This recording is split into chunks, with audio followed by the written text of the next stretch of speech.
Hello friends, welcome to on my YouTube channel Be Educational Winners। Friends ਅੱਜ ਅਸੀਂ Punjab history ਦਾ ਬਹੁਤ ਹੀ important topic ਜੋ ਪਹਿਲਾ ਐਂਗਲੋ ਸਿੱਖ ਯੁੱਧ ਹੈ 1845 ਤੇ 46 ਈਸਵੀ ਦੇ ਵਿੱਚ ਹੋਇਆ। ਬਹੁਤ ਹੀ ਇੰਪੋਰਟੈਂਟ ਟੌਪਿਕ ਅੱਜ ਸਾਰਾ ਹੀ ਇਸ ਵੀਡੀਓ ਦੇ ਵਿੱਚ ਕਵਰ ਕਰਾਂਗੇ। ਬਹੁਤ ਹੀ ਹੈਲਪਫੁਲ ਇੰਪੋਰਟੈਂਟ ਵੀਡੀਓ ਹੋਏਗੀ ਸਾਰੇ ਹੀ ਕੈਂਡੀਡੇਟਸ ਦੇ ਲਈ ਜੋ ਕਿ ਕੰਪੀਟੀਟਿਵ ਐਗਜ਼ਾਮ ਦੀ ਪ੍ਰੈਪਰੇਸ਼ਨ ਕਰ ਰਹੇ ਹਨ, specially for CTET, PSTET, ETT and master card exam ਦੇ ਕੈਂਡੀਡੇਟਸ ਦੇ ਲਈ ਬਹੁਤ ਹੀ ਜ਼ਿਆਦਾ ਹੈਲਪਫੁਲ ਵੀਡੀਓ ਹੋਏਗੀ। फ्रेंड्स इस तो पहला ਅਸੀਂ पंजाब हिस्ट्री ऑलमोस्ट कवर कर चुके हैं। जेकर तुसी अजे तक मेरे चैनल ते नवे हो, चैनल नू सबसक्राइब नहीं किया तो तुसी चैनल नू सबसक्राइब करके प्लेलिस्ट विच जाके सारियां ही इंपॉर्टेंट वीडियोज़ देख सकते हो। सो स्टार्ट करते हैं फ्रेंड्स अज की जो वीडियो है पहला एंगलो सिख युद्ध। सब तो पहला असी इसके कारण करांगे क्योंकि हर घटना के पिछे कुछ ना कुछ कारण हुंदे हन जिस करके जो घटना वापरती है, जो असी पहला एंगलो सिख युद्ध करांगे उसके पिछे भी बहुत ही सानू महत्वपूर्ण कारण देखने नू मिलणगे। सब तो पहला असी जानते हाँ कि महाराजा रणजीत सिंह के समय तो ही अंग्रेज जो सन वो किसी ना किसी तरह महाराजा रणजीत सिंह नू सिंध के उरार दे सिंध के पार के इलाकों तो मतलब बधन तो उन्होंने रोकते रहते सन, ठीक है, बधन नहीं दिंदे सन। सो इस तरह उन्होंने 1809 ईस्वी की जो अमृतसर की संधि की उस दे विच भी अंग्रेज़ों ने महाराजा रणजीत सिंह नू उन्होंने बिल्कुल उन्होंने सतलुज के पार ਦੇ ਇਲਾਕਿਆਂ ਵੱਲ ਉਹਨਾਂ ਨੂੰ ਦੇਖਣ ਤੱਕ ਨਹੀਂ ਦਿੱਤਾ, ਉਹਨਾਂ ਨੂੰ ਬਿਲਕੁਲ ਰੋਕ ਲਗਾ ਦਿੱਤੀ ਸੀ। ਸੋ ਇਸ ਤੋਂ ਸਾਨੂੰ ਪਤਾ ਥੋੜਾ ਅੰਦਾਜ਼ਾ ਲੱਗਦਾ ਹੈ ਕਿ ਅੰਗਰੇਜ਼ਾਂ ਦੀ ਜੋ ਨੀਤੀ ਸੀ ਉਹ ਬਹੁਤ ਹੀ ਜ਼ਿਆਦਾ ਵਿਸਥਾਰਵਾਦੀ ਸੀ। ਉਹ ਆਪਣਾ ਅਧਿਕਾਰ ਵੱਧ ਤੋਂ ਵੱਧ ਜੋ ਹੈ ਉਹ ਰੱਖਣਾ ਚਾਹੁੰਦੇ ਸਨ। ਸੋ ਪਹਿਲਾ ਜੋ ਇੰਪੋਰਟੈਂਟ ਕਾਰਨ ਵੀ ਬਣਦਾ ਹੈ ਉਹ ਅੰਗਰੇਜ਼ਾਂ ਦੀ ਲਾਹੌਰ ਰਾਜ ਉੱਤੇ ਘੇਰਾ ਪਾਉਣ ਦੀ ਨੀਤੀ ਹੁੰਦੀ ਹੈ, ਜਿਸ ਕਰਕੇ ਜੋ ਸਿੱਖਾਂ ਦੇ ਨਾਲ ਉਹਨਾਂ ਦੀ ਇੱਕ ਭਿੜਤ ਹੁੰਦੀ ਹੈ, ਸਿੱਖ ਯੁੱਧ ਹੁੰਦਾ ਹੈ ਪਹਿਲਾ ਐਂਗਲੋ ਸਿੱਖ ਯੁੱਧ। ਜੋ ਅੰਗਰੇਜ਼ ਹੁੰਦੇ ਹਨ ਉਹਨਾਂ ਕੋਲ 1809 ਈਸਵੀ ਤੋਂ ਲੈ ਕੇ 1829 ਈਸਵੀ ਤੱਕ ਦਾ ਜੋ ਸਮਾਂ ਸੀ ਉਹਨਾਂ ਦਾ, ਉਸ ਦੇ ਵਿੱਚ ਉਹਨਾਂ ਨੇ ਜੋ ਜਿੱਤਾਂ ਪ੍ਰਾਪਤ ਕੀਤੀਆਂ, ਜੋ ਆਪਣਾ ਮੇਨ ਫੋਕਸ ਕੀਤਾ, ਧਿਆਨ ਦਿੱਤਾ, ਉਹ ਹੋਰ ਹਿੱਸਿਆਂ ਵੱਲ ਸੀ। ਪਰ ਬਾਅਦ ਵਿੱਚ 1835 ਤੋਂ 36 ਈਸਵੀ ਦੇ ਵਿੱਚ ਉਹਨਾਂ ਨੇ ਮਹਾਰਾਜਾ ਰਣਜੀਤ ਸਿੰਘ ਨੂੰ ਮਜਬੂਰ ਕੀਤਾ ਕਿ ਉਹ ਸ਼ਿਕਾਰਪੁਰ ਤੋਂ ਆਪਣੀ ਸੈਨਾ ਵਾਪਸ ਲੈ ਲੈਣ। ਇਸ ਦੇ ਨਾਲ ਹੀ ਉਹਨਾਂ ਨੇ 1838 ਈਸਵੀ ਦੇ ਵਿੱਚ ਆਪਣੀ ਜੋ ਹੈ ਫਿਰੋਜ਼ਪੁਰ ਦੇ ਵਿੱਚ ਇੱਕ ਛਾਉਣੀ ਕਾਇਮ ਕਰ ਲਈ। ਸੋ ਇਹ ਸਾਰੀਆਂ ਹੀ ਜੋ ਉਹਨਾਂ ਦੀਆਂ ਕੋਸ਼ਿਸ਼ਾਂ ਸਨ ਇਹ ਸਾਬਿਤ ਕਰਦੀਆਂ ਸਨ ਕਿ ਉਹ ਲਾਹੌਰ ਰਾਜ ਉੱਤੇ ਕਿਸੇ ਨਾ ਕਿਸੇ ਤਰ੍ਹਾਂ ਘੇਰਾ ਪਾਉਣ ਦੀ ਜੋ ਨੀਤੀ ਉਸ 'ਤੇ ਹੁਣ ਕੰਮ ਕਰ ਰਹੇ ਹਨ, ਠੀਕ ਹੈ। ਸੋ ਮਹਾਰਾਜਾ ਰਣਜੀਤ ਸਿੰਘ ਨੂੰ ਸਿੰਧ ਵੱਲ ਵਧਣ ਤੋਂ ਉਹਨਾਂ ਨੇ ਰੋਕ ਦਿੱਤਾ ਸੀ। ਸਿੰਧ ਦੇ ਅਮੀਰਾਂ ਨੂੰ ਹੈਦਰਾਬਾਦ ਦੇ ਵਿੱਚ ਇੱਕ ਅੰਗਰੇਜ਼ ਰੈਜ਼ੀਡੈਂਟ ਰੱਖਣ ਦੇ ਲਈ ਮਜਬੂਰ ਵੀ ਕਰ ਦਿੱਤਾ ਸੀ। ਸੋ ਇਸ ਤਰ੍ਹਾਂ ਦੀਆਂ ਚਾਲਾਂ, ਇਸ ਤਰ੍ਹਾਂ ਦੇ ਉਹਨਾਂ ਦੇ ਕਦਮ ਜੋ ਸਨ ਉਹ ਇੱਕ ਵਿਸਥਾਰਵਾਦੀ ਨੀਤੀ ਵੱਲ ਇਸ਼ਾਰਾ ਕਰਦੇ ਸਨ। ਸੋ ਇਸੇ ਕਰਕੇ ਜੋ ਹੈ ਸਿੱਖਾਂ ਤੇ ਅੰਗਰੇਜ਼ਾਂ ਦੇ ਵਿੱਚ ਯੁੱਧ ਹੁੰਦਾ ਹੈ। ਸੈਕਿੰਡ ਰੀਜ਼ਨ ਜੋ ਤੁਸੀਂ ਦੇਖ ਸਕਦੇ ਹੋ, ਮਹਾਰਾਜਾ ਰਣਜੀਤ ਸਿੰਘ ਦੀ ਮੌਤ ਤੋਂ ਬਾਅਦ ਮਾਹੌਲ ਹੀ ਇਸ ਤਰ੍ਹਾਂ ਦਾ ਬਣ ਜਾਂਦਾ ਹੈ ਕਿ ਜੋ ਸਿੱਖਾਂ ਤੇ ਅੰਗਰੇਜ਼ਾਂ ਦੇ ਵਿੱਚ ਇੱਕ ਯੁੱਧ ਹੋਣਾ ਲਾਜ਼ਮੀ ਹੋ ਜਾਂਦਾ ਹੈ। ਮਹਾਰਾਜਾ ਰਣਜੀਤ ਸਿੰਘ ਨੇ ਜਿੰਨਾ ਮਜ਼ਬੂਤ ਜੋ ਹੈ ਆਪਣਾ ਰਾਜ ਖੜਾ ਕੀਤਾ, ਜਿੰਨਾ ਸੰਗਠਿਤ ਰਾਜ ਉਹਨਾਂ ਨੇ ਜੋ ਹੈ ਇੱਕ ਬਹੁਤ ਹੀ ਜ਼ਿਆਦਾ ਕੋਸ਼ਿਸ਼ਾਂ ਦੇ ਨਾਲ ਯੁੱਧਾਂ ਜਿੱਤ ਕੇ, ਜੰਗਾਂ ਜਿੱਤ ਕੇ ਬਹੁਤ ਜ਼ਿਆਦਾ ਜੋ ਉਹਨਾਂ ਨੇ ਖੜਾ ਕੀਤਾ ਸੀ, ਉਸ ਨੂੰ ਸੰਭਾਲਣ ਦੇ ਲਈ ਬਹੁਤ ਜ਼ਿਆਦਾ ਯੋਗ ਉੱਤਰਾਧਿਕਾਰੀ ਦੀ ਲੋੜ ਸੀ। ਪਰ ਉਹਨਾਂ ਦੇ ਜੋ ਉੱਤਰਾਧਿਕਾਰੀ ਹੋਏ ਖੜਗ ਸਿੰਘ, ਨੌਨਿਹਾਲ ਸਿੰਘ, ਸ਼ੇਰ ਸਿੰਘ, ਦਲੀਪ ਸਿੰਘ, ਇੱਥੋਂ ਤੱਕ ਕਿ ਮਹਾਰਾਣੀ ਜਿੰਦਾ, ਇਹ ਸਾਰੇ ਹੀ ਉੱਤਰਾਧਿਕਾਰੀ ਉਸ ਸੰਗਠਿਤ ਜੋ ਉਹਨਾਂ ਨੇ ਰਾਜ ਖੜਾ ਕੀਤਾ ਉਸ ਨੂੰ ਸੰਭਾਲਣ ਦੇ ਯੋਗ ਨਹੀਂ ਬਣ ਸਕੇ। ਸੋ ਉਹਨਾਂ ਤੋਂ ਬਾਅਦ ਕੀ ਹੁੰਦਾ ਹੈ ਕਿ ਜੋ ਮੌਕੇ ਦੀ ਨਜ਼ਾਕਤ ਨੂੰ ਇਸ ਤਰ੍ਹਾਂ ਗੜਬੜੀ ਵਾਲਾ ਮਾਹੌਲ ਦੇਖਦੇ ਹੋਏ ਉੱਤਰਾਧਿਕਾਰੀ ਦੇ ਲਈ ਜੋ ਹੈ ਇੱਕ ਦੂਜੇ ਪ੍ਰਤੀ ਜੋ ਹੈ ਚਾਲਾਂ ਨੂੰ ਦੇਖਦੇ ਹੋਏ ਜੋ ਅੰਗਰੇਜ਼ਾਂ ਨੇ ਕੀ ਕੀਤਾ, ਪੰਜਾਬ ਦੇ ਉੱਚ ਅਧਿਕਾਰੀਆਂ ਨੂੰ ਆਪਣੇ ਨਾਲ ਮਿਲਾ ਲਿਆ, ਜਿਸ ਦੇ ਵਿੱਚ ਲਾਲ ਸਿੰਘ, ਤੇਜਾ ਸਿੰਘ, ਇਹ ਸਾਰੇ ਹੀ ਉੱਚ ਅਧਿਕਾਰੀ ਜੋ ਅੰਗਰੇਜ਼ਾਂ ਨਾਲ ਜਾ ਮਿਲੇ। ਸੋ ਇਸ ਤਰ੍ਹਾਂ ਦਾ ਮਾਹੌਲ, ਇਸ ਤਰ੍ਹਾਂ ਦੀਆਂ ਅਰਾਜਕਤਾ, ਗੜਬੜੀ, ਚਾਲਾਂ ਭਰਿਆ ਮਾਹੌਲ ਜੋ ਹੈ ਪਹਿਲੇ ਐਂਗਲੋ ਸਿੱਖ ਯੁੱਧ ਦਾ ਕਾਰਨ ਬਣਦਾ ਹੈ। ਤੀਸਰਾ ਪੁਆਇੰਟ ਤੁਸੀਂ ਦੇਖ ਸਕਦੇ ਹੋ, ਪਹਿਲੇ ਅਫਗਾਨ ਯੁੱਧ ਦੇ ਵਿੱਚ ਅੰਗਰੇਜ਼ਾਂ ਦੀ ਅਸਫਲਤਾ। ਜੋ ਪਹਿਲਾਂ ਅੰਗਰੇਜ਼ਾਂ ਦਾ ਜੋ ਅਫਗਾਨ ਯੁੱਧ ਅਫਗਾਨਾਂ ਦੇ ਨਾਲ ਹੁੰਦਾ ਹੈ, ਇਹਨਾਂ ਦਾ ਯੁੱਧ, ਇਸ ਦਾ ਸਮਾਂ ਤੁਸੀਂ ਦੇਖ ਸਕਦੇ ਹੋ 1839 ਤੋਂ 42, ਠੀਕ ਹੈ। 39 ਤੋਂ 42 ਦੇ ਵਿੱਚ ਪਹਿਲੀ ਵਾਰੀ ਅੰਗਰੇਜ਼ ਸਨ ਅਫਗਾਨ ਯੁੱਧ ਦੇ ਵਿੱਚ ਹਾਰੇ ਸਨ। ਉਹਨਾਂ ਨੇ ਆਪਣਾ ਇਸ ਦੇ ਵਿੱਚ ਬਹੁਤ ਹੀ ਜ਼ਿਆਦਾ ਅਪਮਾਨ ਸਮਝਿਆ, ਜਿਸ ਦਾ ਬਦਲਾ ਉਹ ਪੰਜਾਬ ਦੇ ਉੱਤੇ ਜਿੱਤ ਪ੍ਰਾਪਤ ਕਰਕੇ ਲੈਣਾ ਚਾਹੁੰਦੇ ਸਨ। ਕਿਸੇ ਨਾ ਕਿਸੇ ਤਰ੍ਹਾਂ ਆਪਣੇ ਅਧਿਕਾਰ ਨੂੰ ਜੋ ਹੈ, ਆਪਣੀ ਵਿਸਥਾਰਵਾਦੀ ਨੀਤੀ ਨੂੰ ਹੋਰ ਵੀ ਜ਼ਿਆਦਾ ਜੋ ਹੈ ਅੱਗੇ ਲੈ ਕੇ ਜਾਣਾ ਚਾਹੁੰਦੇ ਸਨ ਤਾਂ ਜੋ ਇਸ ਹਾਰ ਦਾ ਬਦਲਾ ਜੋ ਹੈ ਉਹ ਪੂਰਾ ਕਰ ਸਕਣ, ਠੀਕ ਹੈ। ਨੈਕਸਟ ਉਹਨਾਂ ਨੇ ਕੀ ਕੀਤਾ ਹੈ, ਅੰਗਰੇਜ਼ਾਂ ਨੇ ਸਿੰਧ ਉੱਤੇ ਆਪਣਾ ਅਧਿਕਾਰ ਕਰ ਲਿਆ ਹੈ। ਸਿੰਧ ਨੂੰ ਆਪਣੇ ਸਾਮਰਾਜ ਵਿੱਚ ਮਿਲਾਉਣਾ ਪਹਿਲੇ ਐਂਗਲੋ ਸਿੱਖ ਯੁੱਧ ਦਾ ਬਹੁਤ ਹੀ ਇੰਪੋਰਟੈਂਟ ਕਾਜ਼ ਬਣਿਆ, ਕਿਉਂਕਿ ਜੋ ਸਿੰਧ ਸੀ ਉਹ ਜੀਓਗ੍ਰਾਫੀਕਲ ਪੁਆਇੰਟ ਆਫ ਵਿਊ ਦੇ ਨਾਲ ਬਹੁਤ ਹੀ ਜ਼ਿਆਦਾ ਜੋ ਹੈ ਇੱਕ ਵਪਾਰਿਕ ਪੁਆਇੰਟ ਆਫ ਵਿਊ ਦੇ ਨਾਲ ਬਹੁਤ ਜ਼ਿਆਦਾ ਇੰਪੋਰਟੈਂਟ ਪ੍ਰਾਂਤ ਸੀ। ਸਿੰਧ ਜੋ ਹੈ ਬਹੁਤ ਹੀ ਜ਼ਿਆਦਾ ਮਹੱਤਵਪੂਰਨ ਪ੍ਰਾਂਤ ਸੀ ਅਤੇ ਇਸ ਨੂੰ ਜੋ ਹੈ ਅਧੀਨ ਕਰਨਾ ਚਾਹੁੰਦੇ ਸਨ ਜੋ ਅੰਗਰੇਜ਼ ਸਨ। ਉਹਨਾਂ ਨੇ ਕੀ ਕੀਤਾ, ਉਹਨਾਂ ਨੇ ਅੰਗਰੇਜ਼ਾਂ ਨੇ ਜੋ 1832 ਈਸਵੀ ਦੇ ਵਿੱਚ 1832 ਈਸਵੀ ਦੇ ਵਿੱਚ ਅੰਗਰੇਜ਼ਾਂ ਨੇ ਸਿੰਧ ਦੇ ਜੋ ਉੱਥੇ ਦੇ ਅਮੀਰ ਸਨ, ਸਿੰਧ ਦੇ ਅਮੀਰਾਂ ਦੇ ਨਾਲ ਇੱਕ ਵਪਾਰਿਕ ਸੰਧੀ ਕਰ ਲਈ ਸੀ। ਅਤੇ ਇਸ ਤੋਂ ਬਾਅਦ 1843 ਈਸਵੀ ਵਿੱਚ ਗਵਰਨਰ ਜਨਰਲ ਜੋ ਲਾਰਡ ਐਲਨਬਰੋ ਹੈ ਉਸਨੇ ਸਿੰਧ ਨੂੰ ਅੰਗਰੇਜ਼ਾਂ ਨੇ ਜੋ ਹੈ ਆਪਣੇ ਸਾਮਰਾਜ ਵਿੱਚ ਸ਼ਾਮਿਲ ਕਰ ਲਿਆ ਸੀ। ਠੀਕ ਹੈ, ਸੋ ਸਿੰਧ ਨੂੰ ਜੋ ਹੈ ਆਪਣੇ ਸਾਮਰਾਜ ਵਿੱਚ ਸ਼ਾਮਿਲ ਕੀਤਾ ਗਿਆ 1843 ਈਸਵੀ ਦੇ ਵਿੱਚ, ਜਿਸ ਦੇ ਨਾਲ ਜੋ ਹੈ ਅੰਗਰੇਜ਼ਾਂ ਨੇ ਜੋ ਹੈ ਸਿੱਖਾਂ ਦੇ ਨਾਲ ਬਹੁਤ ਹੀ ਜ਼ਿਆਦਾ ਕੜੱਤਣ ਭਰਿਆ ਜੋ ਆਪਣਾ ਸੰਬੰਧ ਪੈਦਾ ਕਰ ਲਿਆ। ਅਤੇ ਇਸ ਦੇ ਨਾਲ ਹੀ ਜੋ ਹੈ ਪਹਿਲਾ ਐਂਗਲੋ ਸਿੱਖ ਯੁੱਧ ਹੋਣ ਦਾ ਇਹ ਮਹੱਤਵਪੂਰਨ ਜੋ ਹੈ ਇੱਕ ਕਾਰਨ ਬਣ ਜਾਂਦਾ ਹੈ। ਅੰਗਰੇਜ਼ਾਂ ਦਾ ਸਿੰਧ ਉੱਤੇ ਅਧਿਕਾਰ, ਤੁਹਾਨੂੰ ਇਸ ਦਾ ਸਮਾਂ ਪੁੱਛਿਆ ਜਾ ਸਕਦਾ ਹੈ ਕਿ ਕਦੋਂ ਜੋ ਹੈ ਅੰਗਰੇਜ਼ਾਂ ਨੇ ਸਿੰਧ ਉੱਤੇ ਆਪਣਾ ਅਧਿਕਾਰ ਕਰ ਲਿਆ, ਤਾਂ 1843 ਈਸਵੀ ਦੇ ਵਿੱਚ। ਅਤੇ ਇਸ ਦੇ ਨਾਲ ਹੀ ਜੋ ਸਿੱਖਾਂ ਨੂੰ ਡਰ ਪੈਦਾ ਹੋ ਗਿਆ ਕਿ ਹੁਣ ਸਿੰਧ ਨੂੰ ਅੰਗਰੇਜ਼ਾਂ ਨੇ ਆਪਣੇ ਅਧਿਕਾਰ ਦੇ ਵਿੱਚ ਲੈ ਲਿਆ ਅਤੇ ਹੁਣ ਨੈਕਸਟ ਵਾਰੀ ਜੋ ਹੈ ਉਹ ਪੰਜਾਬ ਦੀ ਹੈ। ਸੋ ਸੰਬੰਧ ਜੋ ਹੈ ਉਹ ਬਹੁਤ ਕੁੜੱਤਣ ਭਰੇ ਹੋ ਜਾਂਦੇ ਹਨ ਅੰਗਰੇਜ਼ਾਂ ਦੇ ਨਾਲ। ਨੈਕਸਟ ਜੋ ਇੰਪੋਰਟੈਂਟ ਕੌਜ਼ ਬਣਦਾ ਹੈ ਉਹ ਹੈ ਸੁਚੇਤ ਸਿੰਘ ਦੇ ਖਜ਼ਾਨੇ ਦਾ ਮਾਮਲਾ। ਜੋ ਸੁਚੇਤ ਸਿੰਘ ਹੁੰਦਾ ਹੈ ਉਹ ਰਾਜਾ ਧਿਆਨ ਸਿੰਘ ਜੋ ਮਹਾਰਾਜਾ ਰਣਜੀਤ ਸਿੰਘ ਦਾ ਪ੍ਰਧਾਨ ਮੰਤਰੀ ਹੈ ਉਸਦਾ ਭਰਾ ਹੁੰਦਾ ਹੈ। ਉਸ ਦਾ ਖਜ਼ਾਨਾ ਹੁੰਦਾ ਹੈ ਕਰੀਬ 15 ਲੱਖ ਦਾ ਉਸਦਾ ਧਨ ਹੁੰਦਾ ਹੈ, ਜਿਹੜਾ ਕਿ ਉਹ ਫਿਰੋਜ਼ਪੁਰ ਵਿੱਚ ਛੱਡ ਜਾਂਦਾ ਹੈ ਆਪਣੀ ਮੌਤ ਤੋਂ ਬਾਅਦ, ਅਤੇ ਉਹਦੀ ਕੋਈ ਔਲਾਦ ਨਹੀਂ ਹੁੰਦੀ। ਇਸ ਕਰਕੇ ਅੰਗਰੇਜ਼ ਕੀ ਕਰਦੇ ਹਨ, ਉਸ 'ਤੇ ਆਪਣਾ ਕਬਜ਼ਾ ਕਰ ਲੈਂਦੇ ਹਨ ਅਤੇ ਲਾਹੌਰ ਦਰਬਾਰ ਵਿੱਚ ਮੰਗ ਕੀਤੀ ਜਾਂਦੀ ਹੈ, ਕਰਦੇ ਹਨ ਕਿ ਇਹ ਜੋ ਧਨ ਹੈ ਉਹ ਲਿਆ ਜਾਵੇ, ਪਰ ਅੰਗਰੇਜ਼ ਕੀ ਕਰਦੇ ਹਨ, ਉਹ ਟਾਲ ਮਟੋਲ ਕਰਨ ਲੱਗ ਪੈਂਦੇ ਹਨ। ਇਹ ਸਾਰੀ ਘਟਨਾ ਦੇ ਨਾਲ ਅੰਗਰੇਜ਼ਾਂ ਪ੍ਰਤੀ ਜੋ ਸਿੱਖਾਂ ਦਾ ਜੋ ਸ਼ੱਕ ਹੈ ਉਹ ਹੋਰ ਵੀ ਵੱਧ ਜਾਂਦਾ ਹੈ ਕਿ ਇਹ ਕਿਸ ਤਰ੍ਹਾਂ ਲਾਲਚਵਾਦੀ ਨੀਤੀ ਜੋ ਵਿਸਥਾਰਵਾਦੀ ਨੀਤੀ ਦੇ ਨਾਲ ਜੋ ਹੈ ਅਧਿਕਾਰ ਕਰਨਾ ਚਾਹੁੰਦੇ ਹਨ। ਠੀਕ ਹੈ, ਲਾਹੌਰ ਦਰਬਾਰ ਦੇ ਉੱਤੇ। ਸੋ ਨੈਕਸਟ ਇੰਪੋਰਟੈਂਟ ਜੋ ਕਾਜ਼ ਬਣਦਾ ਹੈ ਉਹ ਅੰਗਰੇਜ਼ਾਂ ਦੀਆਂ ਸੈਨਿਕ ਤਿਆਰੀਆਂ। ਅੰਗਰੇਜ਼ਾਂ ਦੀਆਂ ਸੈਨਿਕ ਤਿਆਰੀਆਂ ਤਾਂ ਮਹਾਰਾਜਾ ਰਣਜੀਤ ਸਿੰਘ ਦੀ ਮੌਤ ਤੋਂ ਬਾਅਦ ਹੀ ਜੋ ਹਨ ਬਹੁਤ ਜ਼ਿਆਦਾ ਤੇਜ਼ੀ ਦੇ ਨਾਲ ਵਧਣ ਲੱਗਦੀਆਂ ਹਨ। 1833 ਈਸਵੀ ਦੇ ਵਿੱਚ ਜੋ ਹੈ ਉਹ ਕੀ ਕਰਦੇ ਹਨ, 1833 ਈਸਵੀ ਦੇ ਵਿੱਚ ਉਹਨਾਂ ਨੇ ਲੁਧਿਆਣੇ ਦੇ ਵਿੱਚ ਆਪਣੀ ਸੈਨਾ ਰੱਖਣੀ ਸ਼ੁਰੂ ਕਰ ਲਈ ਸੀ। ਲੁਧਿਆਣੇ ਦੇ ਵਿੱਚ ਰੱਖੀ। 1835 ਈਸਵੀ ਦੇ ਵਿੱਚ ਉਹਨਾਂ ਦੀ ਜੋ ਗਿਣਤੀ ਹੈ ਉਹ ਬਹੁਤ ਜ਼ਿਆਦਾ ਵਧਣੀ ਸ਼ੁਰੂ ਹੋ ਜਾਂਦੀ ਹੈ ਅਤੇ ਫਿਰੋਜ਼ਪੁਰ ਦੇ ਵਿੱਚ ਕਬਜ਼ਾ ਕਰਨ ਤੋਂ ਬਾਅਦ 3 ਸਾਲਾਂ ਬਾਅਦ ਹੀ ਉਹ 1838 ਈਸਵੀ ਦੇ ਆਸ-ਪਾਸ ਜੋ ਹੈ ਇਹ ਛਾਉਣੀ ਜੋ ਹੈ ਜੋ ਇੱਕ ਸਥਾਪਿਤ ਕਰ ਲੈਂਦੇ ਹਨ। ਠੀਕ ਹੈ, ਫਿਰੋਜ਼ਪੁਰ ਦੇ ਵਿੱਚ। ਅਤੇ ਹਾਰਡਿੰਗ ਦੇ ਸਮੇਂ ਬਹੁਤ ਹੀ ਜ਼ਿਆਦਾ ਸੈਨਿਕਾਂ ਦੀ ਗਿਣਤੀ ਵੀ ਵੱਧ ਜਾਂਦੀ ਹੈ, ਕਰੀਬ 17,612 ਤੋਂ 40,523 ਹੋ ਜਾਂਦੀ ਹੈ ਅਤੇ ਤੋਪਾਂ ਦੀ ਗਿਣਤੀ ਵੀ 66 ਤੋਂ ਵੱਧ ਕੇ 94 ਦੇ ਕਰੀਬ ਹੋ ਜਾਂਦੀ ਹੈ। ਸੋ ਇਹ ਸਾਰਾ ਜੋ ਕੁਛ ਡਾਟਾ ਜੋ ਹੈ ਸਾਡੇ ਸਾਹਮਣੇ ਇਹ ਫੈਕਟ ਰੱਖਦਾ ਹੈ ਕਿ ਅੰਗਰੇਜ਼ਾਂ ਦੀਆਂ ਸੈਨਿਕ ਤਿਆਰੀਆਂ ਬਹੁਤ ਜ਼ਿਆਦਾ ਜੋ ਤੇਜ਼ੀ ਨਾਲ ਵੱਧ ਰਹੀਆਂ ਸਨ, ਜਿਸ ਕਰਕੇ ਇਹ ਯੁੱਧ ਹੋਣਾ ਲਾਜ਼ਮੀ ਬਣ ਜਾਂਦਾ ਸੀ। ਠੀਕ ਹੈ, ਨੈਕਸਟ ਇੰਪੋਰਟੈਂਟ ਫੈਕਟ ਹੈ ਐਲਨਬਰੋ ਦੀ ਪੰਜਾਬ 'ਤੇ ਕਬਜ਼ਾ ਕਰਨ ਦੀ ਯੋਜਨਾ। ਜੋ ਲਾਰਡ ਐਲਨਬਰੋ ਹੁੰਦਾ ਹੈ ਉਹ 9 ਮਈ 1844 ਈਸਵੀ ਦੇ ਵਿੱਚ ਕਹਿੰਦੇ ਲਿਖਿਆ ਗਿਆ ਹੈ ਕਿ ਨਵੰਬਰ 1845 ਈਸਵੀ ਦੇ ਵਿੱਚ ਜੋ ਇੱਕ ਅੰਗਰੇਜ਼ੀ ਫੌਜ ਜੋ ਹੈ ਉਹ ਬਿਲਕੁਲ ਤਿਆਰ ਹੋ ਜਾਵੇਗੀ ਜੋ ਸਿੱਖਾਂ ਦੇ ਨਾਲ ਯੁੱਧ ਕਰੇਗੀ। ਸੋ ਇਸ ਤਰ੍ਹਾਂ ਦੀਆਂ ਜੋ ਚਿੱਠੀਆਂ, ਇਸ ਤਰ੍ਹਾਂ ਦੇ ਸੁਨੇਹੇ, ਜੋ ਇਸ ਤਰ੍ਹਾਂ ਦੇ ਫੈਕਟ ਸਾਹਮਣੇ ਨਿਕਲ ਕੇ ਆਉਂਦੇ ਹਨ ਕਿ ਬਿਲਕੁਲ ਹੀ ਜੋ ਅੰਗਰੇਜ਼ ਜੋ ਹਨ ਉਹ ਸਿੰਧ ਉੱਤੇ ਜੋ ਹੈ ਉਹ ਪੂਰੀ ਤਰ੍ਹਾਂ ਆਪਣਾ ਕਬਜ਼ਾ ਕਰਨਾ ਚਾਹੁੰਦੇ ਹਨ, ਪੰਜਾਬ ਨੂੰ ਆਪਣੇ ਅਧੀਨ ਕਰਨਾ ਚਾਹੁੰਦੇ ਹਨ। ਨੈਕਸਟ ਇੰਪੋਰਟੈਂਟ ਫੈਕਟ ਹੈ ਲਾਰਡ ਹਾਰਡਿੰਗ ਦਾ ਗਵਰਨਰ ਜਨਰਲ ਬਣਨਾ। ਜੋ ਲਾਰਡ ਹਾਰਡਿੰਗ ਹੈ ਉਹ 1844 ਈਸਵੀ ਦੇ ਵਿੱਚ ਲਾਰਡ ਹਾਰਡਿੰਗ ਭਾਰਤ ਦਾ ਗਵਰਨਰ ਜਨਰਲ ਬਣਦਾ ਹੈ। ਠੀਕ ਹੈ, ਸੋ ਇਸ ਦੀ ਨੀਤੀ ਵੀ ਕੀ ਹੁੰਦੀ ਹੈ, ਵਿਸਥਾਰਵਾਦੀ ਨੀਤੀ ਹੁੰਦੀ ਹੈ। ਜੋ ਲਾਰਡ ਹਾਰਡਿੰਗ ਹੈ ਬਹੁਤ ਹੀ ਇੰਪੋਰਟੈਂਟ, ਬਹੁਤ ਹੀ ਸ਼ਕਤੀਸ਼ਾਲੀ ਜੋ ਜਰਨੈਲ ਹੈ। ਇਸਨੇ ਵਾਟਰਲੂ ਦੀ ਜੋ ਲੜਾਈ ਹੁੰਦੀ ਹੈ ਇਸ ਦੇ ਵਿੱਚ ਪ੍ਰਾਇਦੀਪ ਯੁੱਧ ਦੇ ਵਿੱਚ ਫਰਾਂਸ ਦੇ ਜੋ ਸ਼ਾਸਕ ਨੈਪੋਲੀਅਨ ਨੂੰ ਹਰਾਉਣ ਦੇ ਵਿੱਚ ਮੁੱਖ ਭੂਮਿਕਾ ਨਿਭਾਈ ਹੁੰਦੀ ਹੈ।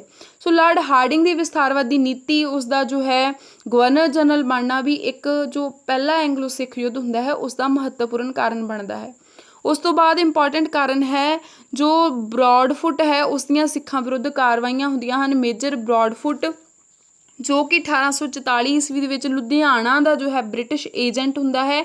ਇਹ ਬਹੁਤ ਹੀ ਜ਼ਿਆਦਾ ਹੰਕਾਰੀ ਹੁੰਦਾ ਹੈ, ਜੋ ਸਿੱਖਾਂ ਵਿਰੁੱਧ ਜੋ ਹੈ ਸਾਜ਼ਿਸ਼ਾਂ ਘੜਦਾ ਰਹਿੰਦਾ ਸੀ, ਠੀਕ ਹੈ, ਉਹਨਾਂ ਵਿਰੁੱਧ ਬਹੁਤ ਹੀ ਜ਼ਿਆਦਾ ਘ੍ਰਿਣਾ ਰੱਖਦਾ ਸੀ, ਠੀਕ ਹੈ। ਸੋ ਇਸ ਦਾ ਜਦੋਂ ਗਵਰਨਰ ਜਨਰਲ ਇਸ ਦੀ ਨਿਯੁਕਤੀ ਹੁੰਦੀ ਹੈ ਤਾਂ ਸਿੱਖਾਂ ਦੇ ਵਿਰੁੱਧ ਇਸ ਦੀ ਇਹ ਘ੍ਰਿਣਾਵਾਦੀ ਨੀਤੀ ਦੇ ਕਾਰਨ ਸਿੱਖਾਂ ਦੇ ਨਾਲ ਯੁੱਧ ਹੋਣਾ ਜੋ ਹੈ ਬਹੁਤ ਜ਼ਿਆਦਾ ਜੋ ਹੈ ਇੱਕ ਜੋ ਹੈ ਸੰਭਾਵਿਤ ਜਿਹੀ ਘਟਨਾ ਲੱਗਣ ਲੱਗ ਜਾਂਦੀ ਹੈ, ਠੀਕ ਹੈ। ਸੋ ਉਸ ਤੋਂ ਬਾਅਦ ਕੀ ਹੁੰਦਾ ਹੈ, ਲਾਲ ਸਿੰਘ ਤੇ ਤੇਜਾ ਸਿੰਘ ਦੀਆਂ ਸਿੱਖ ਸੈਨਾ ਨੂੰ ਉਕਸਾਉਣਾ। ਜੋ ਲਾਲ ਸਿੰਘ ਤੇ ਤੇਜਾ ਸਿੰਘ ਹੁੰਦੇ ਹਨ, ਇਹਨਾਂ ਦੇ ਜੋ ਕਾਰਨ ਵੀ ਜੋ ਹੈ ਇਹਨਾਂ ਨੂੰ ਸਿੱਖ ਸੈਨਾ ਨੂੰ ਭੜਕਾਉਣ ਦੇ ਕਾਰਨ ਵੀ ਜੋ ਹੈ ਸਿੱਖਾਂ ਦੇ ਨਾਲ ਅੰਗਰੇਜ਼ਾਂ ਦਾ ਯੁੱਧ ਹੁੰਦਾ ਹੈ। ਮਹਾਰਾਜਾ ਰਣਜੀਤ ਸਿੰਘ ਦੀ ਮੌਤ ਤੋਂ ਬਾਅਦ ਹੀ ਜੋ ਹੈ ਬਹੁਤ ਸਾਰੀਆਂ ਸਾਜ਼ਿਸ਼ਾਂ, ਖਾਲਸਾ ਸੈਨਾ ਜੋ ਹੈ ਉਹ ਵੀ ਸ਼ਕਤੀਸ਼ਾਲੀ ਹੋ ਜਾਂਦੀ ਹੈ, ਸਾਜ਼ਿਸ਼ਾਂ ਵੀ ਬਹੁਤ ਜ਼ਿਆਦਾ ਹੋਣੀਆਂ ਸ਼ੁਰੂ ਹੋ ਜਾਂਦੀਆਂ ਹਨ। ਸੋ ਇਸ ਦੇ ਨਾਲ ਕੀ ਹੁੰਦਾ ਹੈ, ਪਹਿਲਾ ਐਂਗਲੋ ਸਿੱਖ ਯੁੱਧ ਹੋਣਾ ਲਾਜ਼ਮੀ ਹੋ ਜਾਂਦਾ ਹੈ। ਸੋ ਇਹ ਵੀ ਇੱਕ ਇੰਪੋਰਟੈਂਟ ਕਾਰਨ ਬਣਦਾ ਹੈ। ਉਸ ਤੋਂ ਬਾਅਦ ਕੌਜ਼ ਇੰਪੋਰਟੈਂਟ ਹੈ, ਮੋਰਾ ਪਿੰਡ ਦੇ ਮਾਮਲੇ ਉੱਤੇ ਮਤਭੇਦ। ਮੌਰਾ ਪਿੰਡ ਜੋ ਹੁੰਦਾ ਹੈ ਉਹ ਨਾਭਾ ਰਾਜ ਦੇ ਵਿੱਚ ਸਥਿਤ ਸੀ, ਜੋ ਮੌਰਾ ਪਿੰਡ ਸੀ, ਠੀਕ ਹੈ। ਜੇਕਰ ਪੁੱਛ ਲਿਆ ਜਾਵੇ ਮੌਰਾ ਪਿੰਡ ਕਿੱਥੇ ਸਥਿਤ ਸੀ ਤਾਂ ਨਾਭੇ ਦੇ ਵਿੱਚ, ਜਿਸ ਦਾ ਰਾਜਾ ਸੀ ਜਸਵੰਤ ਸਿੰਘ, ਠੀਕ ਹੈ। 1819 ਈਸਵੀ ਦੇ ਵਿੱਚ ਇਹ ਜੋ ਪਿੰਡ ਸੀ ਮਹਾਰਾਜਾ ਰਣਜੀਤ ਸਿੰਘ ਨੂੰ ਦਿੱਤਾ ਗਿਆ ਸੀ, ਤੇ ਮਹਾਰਾਜਾ ਰਣਜੀਤ ਸਿੰਘ ਨੇ ਇਹੀ ਮੌਰਾ ਪਿੰਡ ਧੰਨਾ ਸਿੰਘ ਨੂੰ ਦਿੱਤਾ, ਤੇ ਧੰਨਾ ਸਿੰਘ ਆਪਣੇ ਸੇਵਕ ਨੂੰ ਦੇ ਗਿਆ। ਪਰ ਜੋ 1843 ਈਸਵੀ ਦਾ ਸਮਾਂ ਸੀ, ਜੋ ਨਾਭੇ ਦਾ ਉਸ ਸਮੇਂ ਨਵਾਂ ਰਾਜਾ ਬਣਿਆ ਦਵਿੰਦਰ ਸਿੰਘ, ਉਸ ਦੀ ਧੰਨੇ ਦੇ ਨਾਲ ਜੋ ਹੈ ਨਾਰਾਜ਼ਗੀ ਹੋ ਜਾਂਦੀ ਹੈ, ਤੇ ਮੋਰਾ ਪਿੰਡ ਤੇ ਜੋ ਦਵਿੰਦਰ ਸਿੰਘ ਹੈ ਉਹ ਕਬਜ਼ਾ ਕਰ ਲੈਂਦਾ ਹੈ। ਤੇ ਜੋ ਸਿੱਖ ਹੁੰਦੇ ਹਨ ਉਹ ਇਸ ਕਰਕੇ ਜੋ ਹਨ ਉਹ ਅੰਗਰੇਜ਼ਾਂ ਦੇ ਨਾਲ ਜੋ ਹੈ ਇੱਕ ਘ੍ਰਿਣਾਵਾਦੀ ਨੀਤੀ ਰੱਖਦੇ ਹਨ, ਕਿਉਂਕਿ ਅੰਗਰੇਜ਼ ਜੋ ਹਨ ਉਹ ਨਵੇਂ ਨਾਭੇ ਦੇ ਰਾਜੇ ਬਣੇ ਦਵਿੰਦਰ ਸਿੰਘ ਦੀ ਬਹੁਤ ਜ਼ਿਆਦਾ ਹਿਮਾਇਤ ਕਰਦੇ ਹਨ, ਤੇ ਸਿੱਖ ਲੋਕ ਜੋ ਹਨ ਉਹ ਅੰਗਰੇਜ਼ਾਂ ਦੇ ਵਿਰੋਧੀ ਹੋ ਜਾਂਦੇ ਹਨ। ਇਸ ਤਰ੍ਹਾਂ ਮਤਭੇਦ ਜੋ ਹੈ ਉਹ ਪੈਦਾ ਹੋਣ ਕਰਕੇ ਇਹ ਜੋ ਪਹਿਲਾ ਐਂਗਲੋ ਸਿੱਖ ਯੁੱਧ ਹੈ ਇਹ ਹੋਣਾ ਲਾਜ਼ਮੀ ਹੋ ਜਾਂਦਾ ਹੈ। ਸੋ ਹੁਣ ਇਹ ਸਾਰੇ ਇੰਪੋਰਟੈਂਟ ਕਾਰਨ ਸਨ ਜਿਸ ਕਰਕੇ ਪਹਿਲਾ ਐਂਗਲੋ ਸਿੱਖ ਯੁੱਧ ਸਿੱਖਾਂ ਤੇ ਅੰਗਰੇਜ਼ਾਂ ਦੇ ਵਿਚਕਾਰ ਇੱਕ ਕੁੜੱਤਣਤਾ ਦਾ ਮਾਹੌਲ ਪੈਦਾ ਹੋ ਜਾਂਦਾ ਹੈ। ਬਹੁਤ ਜ਼ਿਆਦਾ ਜੋ ਵਿਸਤਾਰਵਾਦੀ ਨੀਤੀ ਇਸ ਦੇ ਵਿੱਚ ਮੇਨ ਹੁੰਦੀ ਹੈ, ਜੋ ਅੰਗਰੇਜ਼ ਸਿੱਖਾਂ ਦੇ ਨਾਲ ਇਹ ਯੁੱਧ ਕਰਦੇ ਹਨ। ਸੋ ਇਸ ਦੀਆਂ ਘਟਨਾਵਾਂ ਕਰਦੇ ਹਨ। 13 ਦਸੰਬਰ 1845 ਨੂੰ ਗਵਰਨਰ ਜਨਰਲ ਹਾਰਡਿੰਗ ਜੋ ਹੈ ਸਿੱਖਾਂ ਨਾਲ ਯੁੱਧ ਦੀ ਘੋਸ਼ਣਾ ਕਰ ਦਿੰਦਾ ਹੈ। ਜੇਕਰ ਇੰਪੋਰਟੈਂਟ ਫੈਕਟ ਪੁੱਛਿਆ ਜਾਵੇ ਯੁੱਧ ਦੀ ਘੋਸ਼ਣਾ ਕਦੋਂ ਹੋਈ ਤਾਂ 13 ਦਸੰਬਰ 1845 ਨੂੰ ਗਵਰਨਰ ਜਨਰਲ ਹਾਰਡਿੰਗ ਜੋ ਸਿੱਖਾਂ ਨਾਲ ਯੁੱਧ ਦੀ ਘੋਸ਼ਣਾ ਕਰ ਦਿੰਦਾ। ਤੇ ਇਸ ਦੀਆਂ ਜੋ ਘਟਨਾਵਾਂ ਹਨ ਇੰਪੋਰਟੈਂਟ, ਜੋ ਸਤਲੁਜ ਪਾਰ ਹੈ ਉਹ 11 ਦਸੰਬਰ 1845 ਈਸਵੀ ਨੂੰ ਕੀਤਾ ਜਾਂਦਾ ਹੈ। 50,000 ਸਿੱਖ ਸੈਨਿਕ ਹੁੰਦੇ ਹਨ ਜਿਨ੍ਹਾਂ ਦੇ ਨਾਲ ਤੇਜਾ ਸਿੰਘ ਜੋ ਹੈ ਅਗਵਾਈ ਕਰਦਾ ਹੈ, ਤੇ ਸਤਲੁਜ ਨੂੰ ਪਾਰ ਕਰ ਦਿੱਤਾ ਜਾਂਦਾ ਹੈ। ਇਸ ਦੇ ਵਿੱਚ ਜੋ ਜੇਕਰ ਅਸੀਂ ਪਹਿਲੀ ਲੜਾਈ ਕੀਤੀ ਜਾਵੇ, ਜੋ ਪਹਿਲਾ ਜੋ ਹੈ ਨਿਰਣਾਇਕ ਯੁੱਧ ਹੋਇਆ ਸਭ ਤੋਂ ਪਹਿਲਾਂ ਜੋ ਉਹ ਸੀ ਮੁਦਕੀ ਦੀ ਲੜਾਈ, ਠੀਕ ਹੈ। ਮੁਦਕੀ ਦੇ ਸਥਾਨ 'ਤੇ ਹੁੰਦਾ ਹੈ 18 ਦਸੰਬਰ ਜੋ 1845 ਈਸਵੀ ਨੂੰ, ਜਿਸ ਦੇ ਵਿੱਚ ਤੁਸੀਂ ਇੰਪੋਰਟੈਂਟ ਯਾਦ ਕੀ ਰੱਖਣਾ ਹੈ ਕਿ ਅੰਗਰੇਜ਼ਾਂ ਦੇ ਪੱਖੋਂ ਜੋ ਅਗਵਾਈ ਕਰਦਾ ਹੈ ਸਰ ਹਿਊ ਗਫ, ਤੇ ਸਿੱਖਾਂ ਦੇ ਪੱਖੋਂ ਕੌਣ ਕਰਦਾ ਹੈ, ਲਾਲ ਸਿੰਘ। ਇਹ ਸਾਰੇ ਹੀ ਜਿੰਨੇ ਆਪਾਂ ਲੜਾਈਆਂ ਕਰਾਂਗੇ ਜੋ ਪਹਿਲੇ ਐਂਗਲੋ ਸਿੱਖ ਯੁੱਧ ਵਿੱਚ ਆਉਂਦੀਆਂ ਹਨ, ਇਸ ਦੇ ਵਿੱਚ ਲਾਲ ਸਿੰਘ ਤੇਜਾ ਸਿੰਘ ਜੋ ਹੁੰਦੇ ਹਨ ਉਹ ਇੱਕ ਗੱਦਾਰੀ ਭਰਿਆ ਜੋ ਹੈ ਆਪਣਾ ਸੁਭਾਅ ਪੇਸ਼ ਕਰਦੇ ਹਨ, ਗੱਦਾਰ ਦੇ ਰੂਪ ਵਿੱਚ ਅੰਗਰੇਜ਼ਾਂ ਦੇ ਨਾਲ ਰਲੇ ਹੁੰਦੇ ਹਨ। ਤੇ ਜੋ ਸਿੱਖਾਂ ਦੇ ਵਿੱਚ ਜੇਕਰ ਅੰਗਰੇਜ਼ਾਂ ਦੇ ਨਾਲ ਲੜਨ ਦੀ ਤਾਕਤ ਵੀ ਸੀ, ਉਹ ਲੜਦੇ ਵੀ ਸੀ, ਤਾਂ ਵੀ ਅਖੀਰ ਦੇ ਵਿੱਚ ਲਾਲ ਸਿੰਘ ਤੇ ਤੇਜਾ ਸਿੰਘ ਦੀਆਂ ਜੋ ਗੱਦਾਰੀ ਭਰੀਆਂ ਜੋ ਸਾਜ਼ਿਸ਼ਾਂ ਦੇ ਕਾਰਨ ਜੋ ਹੈ ਸਿੱਖ ਜੋ ਹਨ ਇਸ ਐਂਗਲੋ ਸਿੱਖ ਯੁੱਧ ਦੇ ਵਿੱਚ ਜੋ ਮੁਦਕੀ ਦੀ ਲੜਾਈ ਦੇ ਵਿੱਚ ਵੀ ਉਹ ਹਾਰ ਜਾਂਦੇ ਹਨ। ਸੋ ਤੁਸੀਂ ਇਸ ਦੇ ਵਿੱਚ ਇੰਪੋਰਟੈਂਟ ਇਸ ਦਾ ਟਾਈਮ ਪੀਰੀਅਡ ਯਾਦ ਰੱਖਣਾ ਹੈ, ਤੇ ਕੌਣ ਕੌਣ ਇਸ ਦੀ ਅਗਵਾਈ ਕਰਦਾ ਹੈ ਉਹ ਯਾਦ ਰੱਖਣਾ ਹੈ। ਜੋ ਫਿਰੋਜ਼ ਸ਼ਾਹ ਦੀ ਜੋ ਫਿਰੋਜ਼ਪੁਰ ਦੀ ਦੂਸਰੀ ਲੜਾਈ ਹੁੰਦੀ ਹੈ ਉਸ ਦਾ ਸਮਾਂ ਹੈ 21 ਦਸੰਬਰ 1845 ਈਸਵੀ ਦਾ, ਜਿਸ ਵਿੱਚ ਅੰਗਰੇਜ਼ਾਂ ਦੇ ਪੱਖੋਂ ਜੌਨ ਲਿਟਲਰ, ਹਿਊ ਗਫ, ਤੇਜਾ ਸਿੰਘ ਤੇ ਲਾਲ ਸਿੰਘ ਜੋ ਹੁੰਦੇ ਹਨ ਉਹ ਸਿੱਖਾਂ ਦੀ ਅਗਵਾਈ ਕਰਦੇ ਹਨ। ਪਰ ਜੋ ਬਹੁਤ ਹੀ ਮੇਨ ਇੰਪੋਰਟੈਂਟ ਗੱਲ ਇਹ ਹੈ ਕਿ ਸਿੱਖ ਜੋ ਹਨ ਉਹ ਬਹੁਤ ਹੀ ਜ਼ਿਆਦਾ ਜੋ ਉਤਸ਼ਾਹ ਭਰਿਆ ਜੋ ਆਪਣਾ ਜਜ਼ਬੇ ਦੇ ਨਾਲ ਉਹ ਲੜਦੇ ਹਨ, ਪਰ ਲਾਲ ਸਿੰਘ ਤੇ ਤੇਜਾ ਸਿੰਘ ਅਖੀਰ ਮੌਕੇ 'ਤੇ ਦੌੜ ਕੇ ਜੋ ਸਿੱਖਾਂ ਨੂੰ ਜੋ ਹੈ ਹਾਰ ਦਾ ਜੋ ਮੂੰਹ ਦਿਖਾ ਦਿੰਦੇ ਸਨ। ਪਰ ਇਸ ਦੇ ਵਿੱਚ ਜੋ ਹੈ ਅਖੀਰ ਦੇ ਵਿੱਚ ਹਾਰ ਨੂੰ ਜੋ ਜਿੱਤ ਦੇ ਵਿੱਚ ਅੰਗਰੇਜ਼ਾਂ ਨੇ ਤਬਦੀਲ ਕਰ ਲਿਆ ਸੀ, ਕਿਉਂਕਿ ਜੋ ਤੇਜਾ ਸਿੰਘ ਸੀ, ਲਾਲ ਸਿੰਘ ਸੀ, ਇਹ ਜੋ ਹਨ ਅਖੀਰ ਮੌਕੇ 'ਤੇ ਹੀ ਦੌੜ ਜਾਂਦੇ ਸਨ, ਠੀਕ ਹੈ। ਸੋ ਇਸ ਤੋਂ ਬਾਅਦ ਅਸੀਂ ਗੱਲ ਕਰਾਂਗੇ ਜੋ ਤੀਸਰੀ ਲੜਾਈ ਹੋਈ ਹੈ ਬੱਦੋਵਾਲ ਦੀ ਲੜਾਈ। 21 ਜਨਵਰੀ 1846 ਈਸਵੀ ਦਾ ਸਮਾਂ ਸੀ, ਜਿਸ ਵਿੱਚ ਜੋ ਅਗਵਾਈ ਕਰਦੇ ਹਨ ਅੰਗਰੇਜ਼ਾਂ ਵੱਲੋਂ ਸਰ ਹੈਨਰੀ ਸਮਿਥ ਤੇ ਰਣਜੋਧ ਸਿੰਘ ਮਜੀਠੀਆ ਜੋ ਅਜੀਤ ਸਿੰਘ ਇਸ ਦੇ ਵਿੱਚ ਸਿੱਖਾਂ ਪੱਖੋਂ ਜੋ ਹਨ ਲੜਦੇ ਹਨ। ਬਹੁਤ ਹੀ ਜ਼ਿਆਦਾ ਇੰਪੋਰਟੈਂਟ ਇਹ ਵੀ ਜੋ ਹੈ ਲੜਾਈ ਹੁੰਦੀ ਹੈ, ਜਿਸ ਦੇ ਵਿੱਚ ਕਿਹਾ ਜਾਂਦਾ ਹੈ ਕਿ ਅੰਗਰੇਜ਼ ਜੋ ਹਨ ਉਹ ਹਾਰ ਜਾਂਦੇ ਹਨ। ਬੱਦੋਵਾਲ ਜੋ ਹੈ ਉਹ ਲਾਹੌਰ ਦਰਬਾਰ ਦੇ ਨਿਰਦੇਸ਼ ਤੇ ਰਣਜੋਧ ਸਿੰਘ ਜੋ ਹੈ ਉਹ 10,000 ਸੈਨਿਕਾਂ ਦੇ ਨਾਲ ਲੁਧਿਆਣੇ ਤੋਂ 18 ਮੀਲ ਦੂਰ ਸਥਿਤ ਬੱਦੋਵਾਲ ਦੇ ਸਥਾਨ 'ਤੇ ਅੰਗਰੇਜ਼ਾਂ ਦੇ ਨਾਲ ਲੜਦਾ ਹੈ। ਸੋ ਇਹ ਵੀ ਲੜਾਈ ਜੋ ਹੈ ਬਹੁਤ ਹੀ ਇੰਪੋਰਟੈਂਟ ਹੈ। ਅਲੀਵਾਲ ਦੀ ਲੜਾਈ ਹੁੰਦੀ ਹੈ ਇਸ ਤੋਂ ਬਾਅਦ, ਬਹੁਤ ਹੀ ਇੰਪੋਰਟੈਂਟ, ਜਿਸ ਦੇ ਵਿੱਚ ਰਣਜੋਧ ਸਿੰਘ ਸਿੱਖਾਂ ਵੱਲੋਂ ਕਮਾਂਡ ਸੰਭਾਲਦਾ ਹੈ ਤੇ ਸਰ ਹੈਨਰੀ ਸਮਿਥ ਅੰਗਰੇਜ਼ਾਂ ਵੱਲੋਂ ਜੋ ਹੈ ਇਸ ਦੇ ਨਾਲ ਬ੍ਰਿਗੇਡੀਅਰ ਵੀਲਰ ਹੁੰਦਾ ਹੈ। ਸਰ ਹੈਨਰੀ ਸਮਿਥ ਜੋ ਹੈ ਅਲੀਵਾਲ ਦੀ ਲੜਾਈ ਦੇ ਵਿੱਚ ਜੋ ਹਨ ਇਹ ਮੁੱਖ ਭੂਮਿਕਾ ਨਿਭਾਉਂਦੇ ਹਨ। ਤੇ ਰਣਜੋਧ ਸਿੰਘ ਵੀ ਬਾਅਦ ਵਿੱਚ ਜੋ ਹੈ ਉਹ ਬਹੁਤ ਹੀ ਜ਼ਿਆਦਾ ਆਪਣੀ ਨੀਤੀ ਬਦਲ ਲੈਂਦਾ ਹੈ। ਗੱਦਾਰੀ ਭਰੀ ਜੋ ਹੈ ਸੁਭਾਅ ਦੇ ਨਾਲ ਅੰਗਰੇਜ਼ਾਂ ਦੇ ਨਾਲ ਲੜਨ ਕਰਕੇ ਹੀ ਜੋ ਇਸ ਦੇ ਵਿੱਚ ਸਿੱਖਾਂ ਨੂੰ ਜਿੱਤ ਪ੍ਰਾਪਤ ਨਹੀਂ ਹੁੰਦੀ। ਨੈਕਸਟ ਇੰਪੋਰਟੈਂਟ ਜੋ ਲੜਾਈ ਹੈ ਸਭਰਾਓ ਦੀ ਲੜਾਈ, ਜੋ ਕਿ 10 ਫਰਵਰੀ 1846 ਈਸਵੀ ਨੂੰ ਹੁੰਦੀ ਹੈ। ਸਭਰਾਓ ਦੇ ਵਿੱਚ ਜੋ ਹੈ ਇਸ ਦੇ ਵਿੱਚ ਇੰਪੋਰਟੈਂਟ ਜੋ ਰੋਲ ਰਹਿੰਦਾ ਹੈ ਸਿੱਖਾਂ ਦੇ ਪੱਖੋਂ ਜੋ ਕਮਾਂਡ ਸੰਭਾਲਦੇ ਹਨ ਲਾਲ ਸਿੰਘ, ਤੇਜਾ ਸਿੰਘ ਤੇ ਸ਼ਾਮ ਸਿੰਘ ਅਟਾਰੀ ਵਾਲਾ, ਤੇ ਜੋ ਹਿਊਗਫ ਤੇ ਹਾਰਡਿੰਗ ਹੁੰਦੇ ਹਨ ਅੰਗਰੇਜ਼ਾਂ ਪੱਖੋਂ ਜੋ ਹਨ ਇਸ ਦੇ ਵਿੱਚ ਅਗਵਾਈ ਸੰਭਾਲਦੇ ਹਨ। ਇਸ ਦੇ ਵਿੱਚ ਇੰਪੋਰਟੈਂਟ ਫੈਕਟ ਪੁੱਛਿਆ ਜਾ ਸਕਦਾ ਹੈ ਕਿ ਸ਼ਾਮ ਸਿੰਘ ਅਟਾਰੀ ਵਾਲਾ ਜੋ ਹਨ ਕਿਸ ਲੜਾਈ ਵਿੱਚ ਸ਼ਹੀਦ ਹੋਏ ਜਾਂ ਕਿਸ ਲੜਾਈ ਵਿੱਚ ਉਹਨਾਂ ਦਾ ਜੋ ਯੋਗਦਾਨ ਰਿਹਾ ਸੀ, ਤਾਂ ਉਹ ਸਭਰਾਓ ਦੀ ਲੜਾਈ ਸੀ 10 ਫਰਵਰੀ 1846 ਦੀ, ਜਿਸ ਵਿੱਚ ਸ਼ਾਮ ਸਿੰਘ ਅਟਾਰੀ ਵਾਲਾ ਜੋ ਹਨ ਉਹ ਸ਼ਹੀਦ ਹੋ ਜਾਂਦੇ ਹਨ। ਸੋ ਲਾਲ ਸਿੰਘ ਤੇ ਤੇਜਾ ਸਿੰਘ ਇਸ ਦੇ ਵਿੱਚ ਮੇਨ ਹੁੰਦੇ ਹਨ। ਜੇਕਰ ਲਾਲ ਸਿੰਘ ਤੇ ਤੇਜਾ ਸਿੰਘ ਦੀ ਗੱਲ ਕਰੀਏ ਤਾਂ ਲਾਲ ਸਿੰਘ ਪ੍ਰਧਾਨ ਮੰਤਰੀ ਸੀ, ਠੀਕ ਹੈ, ਤੇ ਤੇਜਾ ਸਿੰਘ ਜੋ ਸੀ ਉਹ ਮੁੱਖ ਸੈਨਾਪਤੀ ਸੀ ਜੋ ਸਿੱਖਾਂ ਦੇ ਵੱਲੋਂ ਕਮਾਂਡ ਸੰਭਾਲਦੇ ਸਨ। ਤੇ ਬਾਅਦ ਵਿੱਚ ਜੋ ਅੰਦਰੋਂ ਅੰਦਰ ਹੀ ਜੋ ਅੰਗਰੇਜ਼ਾਂ ਦੇ ਨਾਲ ਉਹਨਾਂ ਦੀ ਜੋ ਸਾਜ਼ਿਸ਼ ਹੁੰਦੀ ਸੀ, ਜੋ ਗੱਦਾਰੀ ਭਰਿਆ ਜੋ ਉਹਨਾਂ ਦਾ ਜੋ ਉਹਨਾਂ ਦੀ ਗੱਲਬਾਤ ਹੋਈ ਹੁੰਦੀ ਸੀ, ਜਿਸ ਕਰਕੇ ਸਿੱਖਾਂ ਨੂੰ ਜੋ ਹੈ ਪਹਿਲੇ ਐਂਗਲੋ ਸਿੱਖ ਯੁੱਧ ਦੇ ਵਿੱਚ ਹਾਰ ਦਾ ਸਾਹਮਣਾ ਕਰਨਾ ਪਿਆ। ਇਸ ਤੋਂ ਬਾਅਦ ਤੁਹਾਡੇ ਸਾਹਮਣੇ ਦੋ ਇਸ ਦੇ ਵਿੱਚੋਂ ਮੇਨ ਹਨ ਜਿਸ ਦੇ ਵਿੱਚੋਂ ਕੁਐਸਚਨ ਪੁੱਛੇ ਜਾ ਸਕਦੇ ਹਨ। ਪਹਿਲੀ ਹੈ ਲਾਹੌਰ ਦੀ ਸੰਧੀ ਜੋ ਹੋਈ ਹੈ 9 ਮਾਰਚ 1846 ਈਸਵੀ ਨੂੰ। ਲਾਹੌਰ ਦੀ ਸੰਧੀ ਪੁੱਛੀ ਜਾਵੇ ਕਦੋਂ ਹੋਈ ਤਾਂ 9 ਮਾਰਚ 1846 ਈਸਵੀ ਨੂੰ ਹੋਈ। ਇਸ ਦੇ ਵਿੱਚ ਇੰਪੋਰਟੈਂਟ ਫੈਕਟ ਅਸੀਂ ਕਰਦੇ ਹਾਂ ਕਿਹੜੀ ਜੋ ਮੇਨ ਇਸ ਦੇ ਵਿੱਚ ਸੰਧੀ ਦੇ ਵਿੱਚ ਸ਼ਰਤਾਂ ਰੱਖੀਆਂ ਗਈਆਂ ਸਨ। ਸਭ ਤੋਂ ਪਹਿਲਾਂ ਜੇਕਰ ਮੇਨ ਗੱਲ ਕਰੀਏ ਤਾਂ ਇਸ ਦੇ ਵਿੱਚ ਜੋ ਹੈ ਬਹੁਤ ਹੀ ਜ਼ਿਆਦਾ ਜੋ ਲਾਹੌਰ ਦਰਬਾਰ ਦੇ ਵਿੱਚ ਲਾਹੌਰ ਰਾਜ ਦੀ ਜੋ ਫੌਜ ਸੀ ਉਹ ਘਟਾ ਦਿੱਤੀ ਜਾਂਦੀ ਹੈ, ਠੀਕ ਹੈ। 20,000 ਇਸ ਦੇ ਵਿੱਚ ਸੈਨਾ ਦੀ ਗਿਣਤੀ ਤੇ ਘੋੜਸਵਾਰ ਸੈਨਾ ਦੀ ਗਿਣਤੀ ਸਿਰਫ 12,000 ਨਿਸ਼ਚਿਤ ਕਰ ਦਿੱਤੀ ਜਾਂਦੀ ਹੈ। ਤੇ ਜੋ ਅੰਗਰੇਜ਼ ਹੁੰਦੇ ਹਨ ਉਹ ਯੁੱਧ ਦੇ ਹਰਜਾਨੇ ਵਿੱਚੋਂ 1.5 ਕਰੋੜ ਰੁਪਏ ਦੀ ਭਾਰੀ ਰਕਮ ਰੱਖਦੇ ਹਨ। ਇੰਨੀ ਰਕਮ ਲਾਹੌਰ ਦਰਬਾਰ ਦੇ ਖਜ਼ਾਨੇ ਵਿੱਚੋਂ ਨਹੀਂ ਮਿਲ ਸਕਦੀ ਸੀ, ਇਸ ਕਰਕੇ ਉਹ ਕੀ ਕਰਦੇ ਹਨ, ਕਸ਼ਮੀਰ ਤੇ ਹਜ਼ਾਰਾਂ ਦੇ ਇਲਾਕੇ ਜੋ ਹਨ ਅੰਗਰੇਜ਼ ਆਪਣੇ ਅਧੀਨ ਕਰ ਲੈਂਦੇ ਹਨ ਤੇ ਜੋ 50 ਲੱਖ ਰੁਪਇਆ ਬਾਕੀ ਬਚਦਾ ਹੈ ਉਹ ਲਾਹੌਰ ਦਰਬਾਰ ਦੇ ਖਜ਼ਾਨੇ ਵਿੱਚੋਂ ਦੇਣ ਦਾ ਇਕਰਾਰ ਇਸ ਸੰਧੀ ਦੇ ਵਿੱਚ ਕਰ ਲੈਂਦੇ ਹਨ। ਇਸ ਦੇ ਨਾਲ ਹੀ ਮਹਾਰਾਜੇ ਜੋ ਨੇ ਸਤਲੁਜ ਤੇ ਬਿਆਸ ਦਰਿਆਵਾਂ ਦੇ ਵਿਚਲੇ ਜੋ ਸਾਰੇ ਮੈਦਾਨੀ ਪਹਾੜੀ ਇਲਾਕੇ ਸਨ ਉਹ ਕਿਲੇ ਜੋ ਹਨ ਅੰਗਰੇਜ਼ਾਂ ਦੇ ਹਵਾਲੇ ਕਰ ਦਿੱਤੇ ਜਾਂਦੇ ਹਨ, ਠੀਕ ਹੈ। ਲਾਹੌਰ ਦਰਬਾਰ ਦਾ ਜੋ ਮਹਾਰਾਜਾ ਸੀ ਉਸ ਸਮੇਂ ਉਹਨਾਂ ਦੇ ਉੱਤਰਾਧਿਕਾਰੀਆਂ ਵੱਲੋਂ ਜੋ ਸਤਲੁਜ ਦਰਿਆ ਦੇ ਦੱਖਣ ਦੇ ਵਿੱਚ ਸਥਿਤ ਸਭ ਪ੍ਰਦੇਸ਼ ਉਹ ਵੀ ਉਹਨਾਂ ਤੇ ਅਧਿਕਾਰ ਆਪਣਾ ਸਾਰਾ ਛੱਡ ਦਿੰਦੇ ਹਨ। ਸੋ ਇਸ ਤਰ੍ਹਾਂ ਬਹੁਤ ਹੀ ਸਾਰੀਆਂ ਜੋ ਸ਼ਰਤਾਂ ਰੱਖੀਆਂ ਜਾਂਦੀਆਂ ਹਨ ਜਿਸ ਦੇ ਵਿੱਚ ਅੰਗਰੇਜ਼ਾਂ ਨੂੰ ਬਹੁਤ ਜ਼ਿਆਦਾ ਫਾਇਦਾ ਹੁੰਦਾ ਹੈ। ਅੰਗਰੇਜ਼ ਜੋ ਹਨ ਬਿਨਾਂ ਕਿਸੇ ਰੁਕਾਵਟ ਦੇ ਆਪਣੀ ਫੌਜ ਜੋ ਹਨ ਉਹ ਲਾਹੌਰ ਦਰਬਾਰ ਵਿੱਚੋਂ ਲੰਘਾਉਣ ਦੇ ਲਈ ਜੋ ਹਨ ਮਨਵਾ ਲੈਂਦੇ ਹਨ ਉੱਥੋਂ ਦੇ ਜੋ ਮਹਾਰਾਜਾ ਹੁੰਦੇ ਹਨ ਲਾਹੌਰ ਦਰਬਾਰ ਦੇ। ਇਸ ਦੇ ਨਾਲ ਹੀ ਦਲੀਪ ਸਿੰਘ ਜੋ ਲਾਹੌਰ ਦਾ ਮਹਾਰਾਜਾ ਹੁੰਦਾ ਹੈ, ਮਹਾਰਾਣੀ ਜਿੰਦਾ ਹਨ ਉਹ ਮਹਾਰਾਜੇ ਦੀ ਸਰਪ੍ਰਸਤ ਲਾਲ ਸਿੰਘ ਨੂੰ ਪ੍ਰਧਾਨ ਮੰਤਰੀ ਸਵੀਕਾਰ ਕਰ ਲੈਂਦੇ ਹਨ, ਕਿਉਂਕਿ ਲਾਲ ਸਿੰਘ ਦਾ ਮੇਨ ਇਸ ਦੇ ਵਿੱਚ ਰੋਲ ਲੈਂਦਾ ਹੈ ਜੋ ਅੰਗਰੇਜ਼ਾਂ ਦਾ ਸਾਥ ਦਿੰਦਾ ਹੈ। ਸੋ ਇਸ ਤਰ੍ਹਾਂ ਇਹ ਸਾਰੀਆਂ ਹੀ ਮੇਨ ਇੰਪੋਰਟੈਂਟ ਸ਼ਰਤਾਂ ਤੁਸੀਂ ਦੇਖ ਸਕਦੇ ਹੋ। ਇਸ ਦੇ ਵਿੱਚ ਜੋ ਅੰਗਰੇਜ਼ ਸਰਕਾਰ ਹੈ ਉਹ ਬਿਨਾਂ ਆਗਿਆ ਤੋਂ ਲਾਹੌਰ ਸਰਕਾਰ ਆਪਣੀਆਂ ਹੱਦਾਂ ਦੇ ਵਿੱਚ ਅਦਲਾ ਬਦਲੀ ਕਰਨ ਤੇ ਬਿਲਕੁਲ ਜੋ ਹੈ ਅੰਗਰੇਜ਼ ਸਰਕਾਰ ਰੋਕ ਲਗਾ ਦਿੰਦੀ ਹੈ ਕਿ ਲਾਹੌਰ ਸਰਕਾਰ ਆਪਣੀਆਂ ਹੱਦਾਂ ਨਹੀਂ ਬਦਲ ਸਕਦੀ, ਠੀਕ ਹੈ। ਸੋ ਇਸ ਤਰ੍ਹਾਂ ਇੰਪੋਰਟੈਂਟ ਸ਼ਰਤਾਂ ਜੋ ਹਨ ਲਾਹੌਰ ਦੀ ਸੰਧੀ ਦੇ ਵਿੱਚ ਰੱਖੀਆਂ ਜਾਂਦੀਆਂ ਹਨ। ਲਾਹੌਰ ਦੀ ਸੰਧੀ ਦਾ ਟਾਈਮ ਤੁਸੀਂ ਯਾਦ ਰੱਖਣਾ ਹੈ 9 ਮਾਰਚ 1846।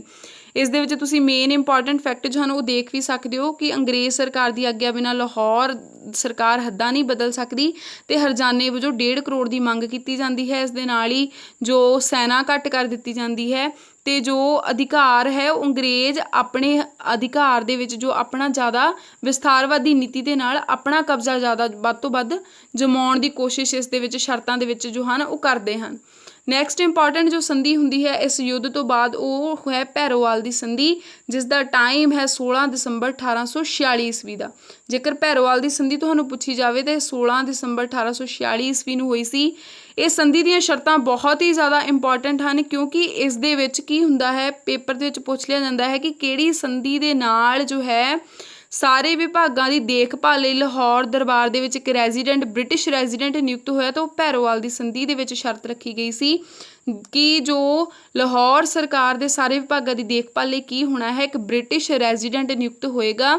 ਜੋ ਕੌਣ ਨਿਯੁਕਤ ਕਰੇਗਾ? ਅੰਗਰੇਜ਼ੀ ਸਰਕਾਰ।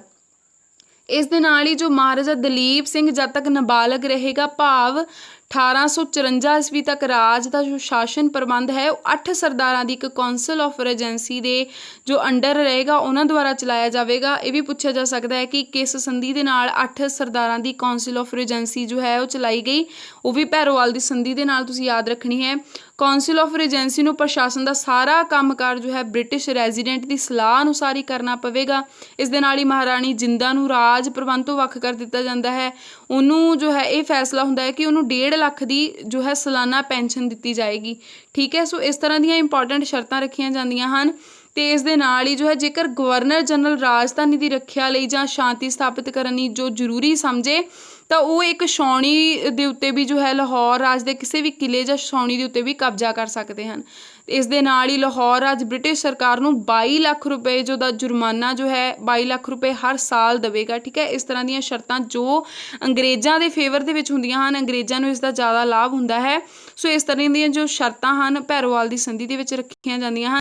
ਸੋ ਇਸ ਤਰ੍ਹਾਂ ਜੋ ਇਹ ਪਹਿਲਾ ਐਂਗਲੋ ਸਿੱਖ ਯੁੱਧ ਹੁੰਦਾ ਹੈ ਜੋ ਕਿ ਮਹਾਰਾਜਾ ਰਣਜੀਤ ਸਿੰਘ ਦੀ ਮੌਤ ਤੋਂ ਬਾਅਦ ਉਹਨਾਂ ਦੀ ਵਿਸਥਾਰਵਾਦੀ ਨੀਤੀ ਨੂੰ ਮੇਨ ਜੋ ਹੈ ਉਸ ਨੂੰ ਅੱਗੇ ਵਧਾਉਂਦੇ ਹੋਏ ਅੰਗਰੇਜ਼ ਸਿੱਖਾਂ ਦੇ ਨਾਲ ਇਸ ਤਰ੍ਹਾਂ ਦੇ ਸੰਬੰਧ ਪੈਦਾ ਕਰ ਲੈਂਦੇ ਹਨ ਕਿ ਇਸ ਨੂੰ ਜੋ ਹੈ ਜੋ ਆਪਣਾ ਪਹਿਲਾ ਐਂਗਲੋ ਸਿੱਖ ਯੁੱਧ ਹੈ ਉਸ ਨੂੰ ਇਹ ਸਿੱਖਾਂ ਦੇ ਨਾਲ ਇੱਕ ਬਹੁਤ ਹੀ ਜ਼ਿਆਦਾ ਨਿਰਣਾਇਕ ਯੁੱਧਾਂ ਦੇ ਵਿੱਚ ਬਹੁਤ ਹੀ ਗੱਦਾਰੀ ਭਰੇ ਮਾਹੌਲ ਦੇ ਵਿੱਚ ਉਹ ਸਿੱਖਾਂ ਦੇ ਨਾਲ ਇਹ ਯੁੱਧ ਲੜਦੇ ਹਨ। ਸੋ ਇਸ ਤਰ੍ਹਾਂ ਇਸ ਦੇ ਵਿੱਚੋਂ ਜੋ ਹੈ ਕੋਈ ਵੀ ਕੁਐਸਚਨ ਤੁਹਾਨੂੰ ਸੰਧੀਆਂ ਦੇ ਵਿੱਚੋਂ ਜਾਂ ਇੰਪੋਰਟੈਂਟ ਯੁੱਧਾਂ ਦੇ ਵਿੱਚੋਂ ਪੇਪਰ ਦੇ ਵਿੱਚ ਪੁੱਛ ਲਿਆ ਜਾ ਸਕਦਾ ਹੈ। ਇਸ ਦੇ ਨਾਲ ਹੀ ਪਹਿਲਾ ਐਂਗਲੋ ਸਿੱਖ ਯੁੱਧ ਸਾਰਾ ਕਵਰ ਹੁੰਦਾ ਹੈ। ਇਸ ਦੇ ਨਾਲ ਹੀ ਜੋ ਅੰਗਰੇਜ਼ ਹੁੰਦੇ ਹਨ ਉਹਨਾਂ ਦੀ ਵਿਸਥਾਰਵਾਦੀ ਨੀਤੀ ਇੱਥੇ ਹੀ ਖਤਮ ਨਹੀਂ ਹੁੰਦੀ, ਉਹ ਪੰਜਾਬ ਨੂੰ ਆਪਣੇ ਜੋ ਹਨ ਵਿੱਚ ਸ਼ਾਮਿਲ ਨਹੀਂ ਕਰ ਲੈਂਦੇ। ਇਸ ਦੇ 2 ਰੀਜ਼ਨ ਹੁੰਦੇ ਹਨ। ਪਹਿਲਾਂ ਤਾਂ ਹੁੰਦਾ ਹੈ ਕਿ ਖਾਲਸਾ ਫੌਜ ਜੋ ਹੈ ਉਹਨਾਂ ਦੇ ਸੈਨਿਕ ਜੋ ਹਨ ਪੰਜਾਬ ਦੀਆਂ ਵੱਖ-ਵੱਖ ਥਾਵਾਂ 'ਤੇ ਮੌਜੂਦ ਹੁੰਦੇ ਹਨ ਅਤੇ ਜੋ ਅੰਗਰੇਜ਼ ਹੁੰਦੇ ਹਨ ਉਹ ਵੀ ਚਾਹੁੰਦੇ ਹਨ ਕਿ ਜੋ ਪੰਜਾਬ ਹੈ ਰਾਜ ਹੈ ਉਹ ਅਫਗਾਨਿਸਤਾਨ ਦੇ ਵਿੱਚ ਜੋ ਹੈ ਮੱਧਵਰਤੀ ਰਾਜ ਦਾ ਕੰਮ ਕਰਦਾ ਰਹੇ। ਠੀਕ ਹੈ, ਸੋ ਇਹ 2 ਕਾਰਨਾਂ ਕਰਕੇ ਜੋ ਹੈ ਅੰਗਰੇਜ਼ ਪੰਜਾਬ ਨੂੰ ਜੋ ਹੈ ਸ਼ਾਮਿਲ ਨਹੀਂ ਕਰਦੇ ਆਪਣੇ ਰਾਜ ਦੇ ਵਿੱਚ ਅਤੇ ਇਸ ਤੋਂ ਬਾਅਦ ਜੋ ਹੈ ਦੂਸਰਾ ਐਂਗਲੋ ਸਿੱਖ ਯੁੱਧ ਹੁੰਦਾ ਹੈ। ਠੀਕ ਹੈ, ਸੋ ਅਸੀਂ ਨੈਕਸਟ ਵੀਡੀਓ ਦੇ ਵਿੱਚ ਜੋ ਦੂਸਰਾ ਐਂਗਲੋ ਸਿੱਖ ਯੁੱਧ ਹੈ ਅੰਗਰੇਜ਼ਾਂ ਦੇ ਨਾਲ ਦੂਜਾ ਯੁੱਧ ਹੁੰਦਾ ਹੈ ਉਸ ਨੂੰ ਨੈਕਸਟ ਵੀਡੀਓ ਵਿੱਚ ਕਰਾਂਗੇ। ਆਈ ਹੋਪ ਤੁਹਾਨੂੰ ਇਹ ਪਹਿਲਾ ਐਂਗਲੋ ਸਿੱਖ ਯੁੱਧ ਜੋ ਹੈ ਇਸ ਵੀਡੀਓ ਦੇ ਵਿੱਚ ਜੋ ਹੈ ਪੂਰਾ ਹੀ ਇਸ ਦੇ ਇੰਪੋਰਟੈਂਟ ਫੈਕਟ ਸਾਰੇ ਹੀ ਕਵਰ ਹੋ ਗਏ ਹੋਣਗੇ। ਸੋ ਫਰੈਂਡਸ, ਜੇਕਰ ਤੁਹਾਨੂੰ ਇਹ ਵੀਡੀਓ ਵਧੀਆ ਲੱਗੀ, ਨੌਲੇਜ ਮਿਲੀ ਹੋਏਗੀ ਤਾਂ ਤੁਸੀਂ ਪਲੀਜ਼ ਵੀਡੀਓ ਨੂੰ ਲਾਈਕ ਸ਼ੇਅਰ ਜ਼ਰੂਰ ਕਰਨਾ ਹੈ, ਕਮੈਂਟ ਕਰਕੇ ਜ਼ਰੂਰ ਦੱਸਣਾ ਹੈ ਅਤੇ ਚੈਨਲ 'ਤੇ ਨਵੇਂ ਹੋ ਤਾਂ ਚੈਨਲ ਨੂੰ ਸਬਸਕ੍ਰਾਈਬ ਜ਼ਰੂਰ ਕਰਨਾ ਹੈ। So thank you for watching my video friends, thank you.